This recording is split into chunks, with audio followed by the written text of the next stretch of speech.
नमस्कार। आकाशवाणी से प्रस्तुत है समाचार संध्या।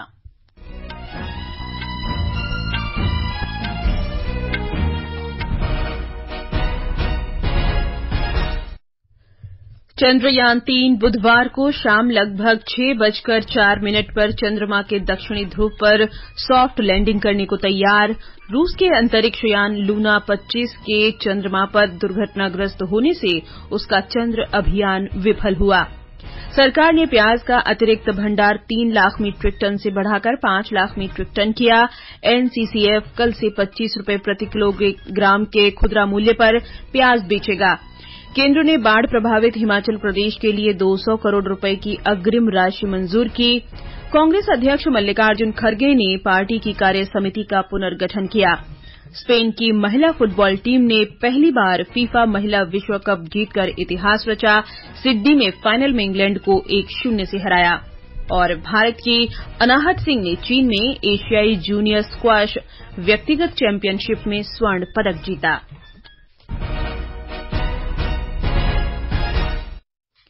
समाचार संध्या के साथ मैं जागृति शर्मा। भारतीय अंतरिक्ष अनुसंधान संगठन इसरो के महत्वाकांक्षी अभियान चंद्रयान-3 का बुधवार को शाम लगभग 6:04 पर चंद्रमा के दक्षिणी ध्रुव पर उतरना निर्धारित है। इसरो के अनुसार 23 अगस्त को शाम 5:27 से इन ऐतिहासिक क्षणों का उसकी वेबसाइट, आधिकारिक यूट्यूब चैनल और फेसबुक पेज तथा डीडी नेशनल पर सीधा प्रसारण किया जाएगा। इससे पहले आज सुबह इसरो ने जानकारी दी कि चंद्रयान-3 के लैंडर मॉड्यूल के परिक्रमा पथ पर सफलतापूर्वक बदलाव किया गया है। अब इस यान की चंद्रमा से अधिकतम दूरी 134 किलोमीटर और न्यूनतम दूरी 25 किलोमीटर रह गई है। इस मॉड्यूल में लैंडर विक्रम और रोवर प्रज्ञान शामिल हैं। अगर चंद्रयान निर्धारित समयानुसार सफलतापूर्वक चंद्रमा की सतह पर उतर जाता है तो भारत चंद्रमा के दक्षिणी ध्रुव पर यान उतारने वाला दुनिया का पहला और चंद्रमा पर सफल अभियान भेजने वाला चौथा देश होगा। उधर अंतरिक्ष यान लूना 25 के अनियंत्रित होकर चंद्रमा पर दुर्घटनाग्रस्त होने से रूस का चंद्र अभियान विफल हो गया है। रूस की अंतरिक्ष एजेंसी रोसकॉसमॉस ने आज बताया कि लूना 25 मिशन के प्रारंभिक विश्लेषण से पता चलता है कि संचालन के वास्तविक और परिकलित मानदंडों में अंतर के बाद अंतरिक्ष यान किसी अन्य कक्षा में चला गया और चंद्रमा की सतह से टकराकर ध्वस्त हो गया। रोसकॉसमॉस ने बताया है कि मॉस्को के स्थानीय समयानुसार दोपहर 2:57 पर लूना 25 से संपर्क बाधित हो गया था। कल और आज इससे संपर्क करने के प्रयास किए गए थे। मिशन की असफलता के कारणों का पता लगाने के लिए एक अंतर विभागीय आयोग का गठन किया गया है। सरकार ने इस वर्ष प्याज की बम्पर खरीद करते हुए इसका अतिरिक्त भंडार 3 लाख मीट्रिक टन से बढ़ाकर 5 लाख मीट्रिक टन करने का फैसला किया है। एक रिपोर्ट। उपभोक्ता मामलों के विभाग ने राष्ट्रीय सहकारिता उपभोक्ता महासंघ एनसीसीएफ और राष्ट्रीय कृषि सहकारी विपणन संघ नेफेड से 1-1 लाख मीट्रिक टन अतिरिक्त प्याज खरीदने को कहा है ताकि ज्यादा खपत वाले क्षेत्रों में प्याज की आपूर्ति की जा सके। अतिरिक्त भंडार से प्याज की आपूर्ति उन राज्यों और केंद्र शासित प्रदेशों में शुरू कर दी गई है जहां के बाजारों में इसकी खुदरा कीमतें अधिक हैं। अब तक 1400 मीट्रिक टन प्याज जारी किया जा चुका है। खुदरा दुकानों और एनसीसीएफ की मोबाइल वैन के माध्यम से उपभोक्ताओं को 25 रुपए प्रति किलोग्राम की रियायती दर पर भी प्याज उपलब्ध कराया जा रहा है। अनुपम की रिपोर्ट के साथ श्रीराम शर्मा। केंद्रीय गृह मंत्री अमित शाह ने कहा है कि 2003 से पहले मध्य प्रदेश एक बीमारू राज्य था, लेकिन भारतीय जनता पार्टी की सरकार ने राज्य पर लगा ये कलंक हटाया है।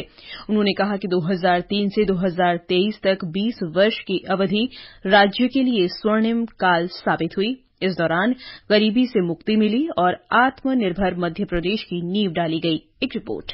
गृह मंत्री अमित शाह ने इस अवसर पर भाजपा सरकार का 20 वर्ष का रिपोर्ट कार्ड जारी किया। उन्होंने गरीब कल्याण महाअभियान का शुभारंभ भी किया। श्री शाह ने कहा कि डबल इंजन सरकार ने राज्य में विकास के नए प्रतिमान कायम किए हैं। उन्होंने कहा कि न केवल सड़क, बिजली और पानी की समस्याओं का समाधान हुआ है, बल्कि राज्य शिक्षा, स्वास्थ्य, सुशासन और विकास के सभी मानदंडों पर आगे बढ़ा है। इसके अलावा राजधानी भोपाल से गांव की चौपाल तक विकास और समृद्धि हुई है। श्री शाह ने बताया कि हर घर में शौचालय, प्रत्येक जरूरतमंद मां और बहन को गैस कनेक्शन, हर घर में नल से जल जैसी योजनाएं राज्य के संपूर्ण विकास के उदाहरण हैं। मोदी सरकार ने राज्य में 80 लाख मकानों में शौचालय बनाए हैं और 1 करोड़ 20 लाख प्रधानमंत्री अन्न योजना कार्ड वितरित किए हैं। भोपाल के बाद श्री शाह ग्वालियर के जीवाजी विश्वविद्यालय में भाजपा की राज्य कार्य समिति की बैठक में शामिल हुए। मध्य प्रदेश से संजीव शर्मा की रिपोर्ट के साथ समाचार कक्ष से मनीषा खन्ना। ये समाचार हमारी वेबसाइट newsonair.com/हिंदी और हमारे mobile app news on AIR पर भी उपलब्ध हैं। ये आकाशवाणी है। भारतीय जनता पार्टी के राष्ट्रीय अध्यक्ष जगत प्रकाश नड्डा तथा सूचना और प्रसारण मंत्री अनुराग सिंह ठाकुर ने आज हिमाचल प्रदेश में तेज वर्षा से हुए नुकसान का जायजा लेने के लिए आपदा प्रभावित क्षेत्रों का दौरा किया। श्री नड्डा ने सबसे पहले सिरमौर के सतौन गांव पहुंचकर प्रभावित परिवारों से मुलाकात की। बाद में वे शिमला के समर हिल में आपदा प्रभावित शिव बावड़ी और कृष्णानगर गए। हमारे संवाददाता ने बताया है कि केंद्र ने बाढ़ प्रभावित हिमाचल प्रदेश के लिए 200 करोड़ रुपए की अग्रिम राशि मंजूर की है। भाजपा के राष्ट्रीय अध्यक्ष जगत प्रकाश नड्डा ने कहा कि प्राकृतिक आपदाग्रस्त हिमाचल प्रदेश को अंतरिम राहत सहित राज्य आपदा राहत फंड के लिए अब तक 622 करोड़ रुपए की राशि जारी की गई है, जबकि प्रधानमंत्री ग्राम सड़क योजना के तहत करीब 2700 करोड़ रुपए दिए गए हैं। उन्होंने कहा कि आज ही गृह मंत्रालय द्वारा हिमाचल प्रदेश को राहत व पुनर्वास कार्यों के लिए SDRF में 200 करोड़ रुपए की अतिरिक्त राशि भी जारी कर दी गई है। उन्होंने कहा कि प्रदेश के सभी भाजपा सांसद अपनी सांसद निधि का सारा पैसा राज्य आपदा राहत के लिए देंगे। इस बीच मुख्यमंत्री सुखविंदर सिंह सुक्खू ने भाजपा के राष्ट्रीय अध्यक्ष जगत प्रकाश नड्डा और केंद्रीय सूचना एवं प्रसारण मंत्री अनुराग सिंह ठाकुर के साथ एक बैठक कर प्रदेश में भारी बारिश, बाढ़ और भूस्खलन की अलग अलग घटनाओं में हुए नुकसान की विस्तृत जानकारी दी। रितेश कपूर, आकाशवाणी समाचार, शिमला। पंजाब में गुरदासपुर, तरनतारन, फिरोजपुर, फाजिल्का, होशियारपुर, रूपनगर और कपूरथला जिलों में बाढ़ की स्थिति गंभीर बनी हुई है। सीमावर्ती जिले फाजिल्का के कई और गांव बाढ़ में डूब गए हैं। कालावाली पुल तक बाढ़ का पानी पहुंचने के कारण एहतियात के तौर पर सामान्य यातायात रोक दिया गया है। इससे कई गांवों का सड़क संपर्क टूट गया है। बाढ़ की विभीषिका के बीच लोगों की एकता और साहस की मिसाल भी देखने को मिल रही है। एक रिपोर्ट। बाढ़ प्रभावित जिलों में राहत व बचाव कार्यों में आम लोग अधिक साहस व हौसला दिखा रहे हैं। ऐसी ही एक मिसाल आज फाजिल्का जिले के गांव दोना सिकंदरी के क्षेत्र में देखने को मिली, जहां भारत पाकिस्तान सीमा पर कंटीली तार के एकदम समीप करीब 2200 मीटर का एक अस्थायी बांध तैयार कर दिया गया है। इससे इलाके में करीब 3000 एकड़ क्षेत्र में खड़ी फसल को बाढ़ के पानी में डूबने से बचा लिया गया। इलाके के लोगों ने अपनी ट्रैक्टर ट्रॉलियों से श्रमदान किया, जबकि जिला प्रशासन ने JCB मशीनें और डीजल उपलब्ध करवाया। सीमा सुरक्षा बल की निगरानी में ये समूचा कार्य रिकॉर्ड समय में पूरा कर लिया गया। शिशु शर्मा शांतल, आकाशवाणी समाचार, जालंधर। इस बीच मौसम विभाग ने हिमाचल प्रदेश और उत्तराखंड में अगले 2-3 दिन तक कुछ स्थानों पर मूसलाधार वर्षा का अनुमान व्यक्त किया है। हिमालयवर्ती क्षेत्रों, पश्चिम बंगाल, सिक्किम और बिहार में भी अगले 4 दिनों के दौरान तेज बारिश हो सकती है। पूर्वी और मध्य भारत के आसपास भी अगले 2 दिन भारी बारिश होने की संभावना है। उत्तराखंड में उत्तरकाशी जिले में गंगोत्री राष्ट्रीय राजमार्ग पर गंगनानी के पास आज एक बस के खाई में गिरने से 7 लोगों की मृत्यु हो गई और अन्य 28 लोग घायल हो गए। दुर्घटना की सूचना मिलते ही राष्ट्रीय आपदा मोचन बल और राज्य आपदा मोचन बल तथा पुलिस ने स्थानीय लोगों की मदद से राहत और बचाव कार्य शुरू कर दिया। आपदा केंद्र से प्राप्त सूचना के अनुसार बस में 35 लोग सवार थे। बस गंगोत्री धाम से लौट रही थी। उत्तर प्रदेश के वाराणसी में G20 के युवा 20 शिखर सम्मेलन आज संपन्न हो गया।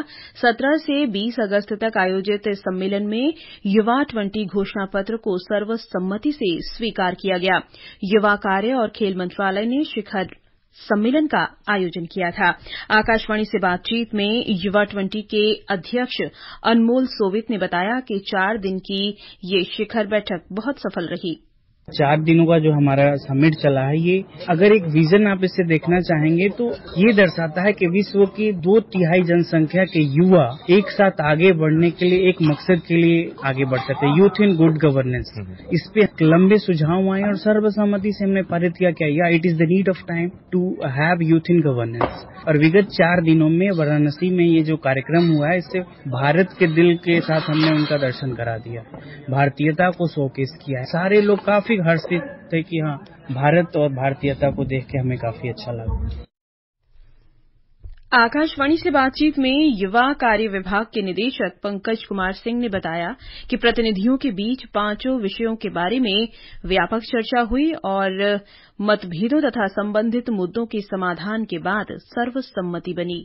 Y20 समिट का जो मेन उद्देश्य था उसको अचीव करने में को सफलता प्राप्त हुई, जिसमें मैराथन डिस्कशंस के बाद कंसेंसस बनाया गया। जितने भी डिफरेंसेस ऑफ ओपिनियंस थे, जितने भी इश्यूज थे, उनको रिजॉल्व किया गया और उसके बाद ये कंसेंसस को अचीव किया गया और 5 थीम्स पे कंसेंसस मिला है। गुजरात में केंद्रीय वित्त मंत्रालय के 2 दिन के चिंतन शिविर का आज पहला दिन है। इसका आयोजन केवड़िया में स्टैच्यू ऑफ यूनिटी पर किया गया है। कल इसका औपचारिक उद्घाटन होगा। वित्त मंत्री निर्मला सीतारामन शिविर को संबोधित करेंगी और G20 देशों के प्रतिनिधियों के साथ वित्तीय मुद्दों पर चर्चा करेंगी। ये समाचार आकाशवाणी से प्रसारित किए जा रहे हैं। ताजा समाचार जानने के लिए आप हमारे Twitter handle @AIR News Hindi को फॉलो कर सकते हैं। समाचार संध्या में आपका फिर स्वागत है। कांग्रेस अध्यक्ष मल्लिकार्जुन खड़गे ने आज पार्टी की नई कार्य समिति का गठन किया है। पार्टी की ओर से जारी सूची के अनुसार कार्य समिति में 39 सदस्य हैं, 18 स्थायी आमंत्रित सदस्य, 14 प्रदेश प्रभारी और 13 विशेष आमंत्रित सदस्यों के साथ पदेन सदस्य के रूप में पार्टी की युवा शाखा, छात्र शाखा, महिला शाखा और सेवा दल के अध्यक्ष भी शामिल रहेंगे। कार्य समिति में श्री खड़गे के अलावा पूर्व प्रधानमंत्री डॉ मनमोहन सिंह, सोनिया गांधी, राहुल गांधी, अधीर रंजन चौधरी, AK एंटनी, अंबिका सोनी, मीरा कुमार, दिग्विजय सिंह, P चिदम्बरम, तारिक अनवर, ललथन हावाला, मुकुल वासनिक, अशोक राव चव्हाण, अजय माकन और प्रियंका गांधी वाड्रा को भी लिया गया है। समिति में राजस्थान के पूर्व उप मुख्यमंत्री सचिन पायलट, पंजाब के पूर्व मुख्यमंत्री चरणजीत सिंह चन्नी, पूर्व केंद्रीय मंत्री शशि थरूर और आनंद शर्मा भी शामिल किए गए हैं। मणिपुर में आज विभिन्न संगठनों ने 32वां मणिपुरी भाषा दिवस मनाया। 1992 में आज ही के दिन मणिपुरी भाषा को भारत के संविधान की 8वीं अनुसूची में शामिल किया गया था। केंद्रीय विदेश राज्य और शिक्षा मंत्री डॉ राजकुमार रंजन ने मणिपुर के लोगों को बधाई दी। उन्होंने मणिपुरी भाषा को संविधान की 8वीं अनुसूची में शामिल कराने वाले लोगों के कठिन परिश्रम को भी नमन किया। स्पेन ने इंग्लैंड को 1-0 से हराकर पहली बार फीफा महिला फुटबॉल विश्व कप खिताब जीत लिया। सिडनी में आज फाइनल में स्पेन की कप्तान ओल्गा कार्मोना ने 29वें मिनट में खेल का एकमात्र गोल किया। इससे पहले मिडफील्डर केइरा वॉल्श द्वारा हैंडबॉल के तुरंत बाद स्पेन को पेनल्टी दी गई थी। भारत की अनाहत सिंह ने एशियाई जूनियर स्क्वॉश चैंपियनशिप के लड़कियों के अंडर 17 वर्ग में स्वर्ण पदक जीत लिया है। चीन के डालियान में अनाहत ने आज फाइनल में हांगकांग की एना क्वांग को 3-1 से हराकर खिताब जीता। अनाहत का ये दूसरा स्वर्ण और अब तक का तीसरा पदक है। अंत में मुख्य समाचार एक बार फिर। चंद्रयान 3 बुधवार को शाम लगभग 6:04 पर चंद्रमा के दक्षिणी ध्रुव पर सॉफ्ट लैंडिंग करने को तैयार।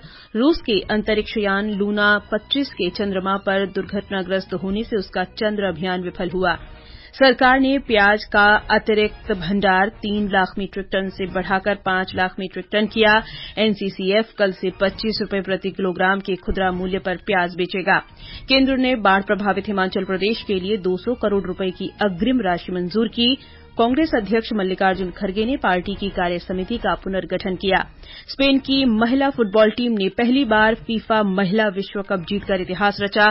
सिडनी में फाइनल में इंग्लैंड को 1-0 से हराया और भारत की अनाहत सिंह ने चीन में एशियाई जूनियर स्क्वॉश व्यक्तिगत चैंपियनशिप में स्वर्ण पदक जीता। इसके साथ ही समाचार संध्या का ये अंक समाप्त हुआ। नमस्कार।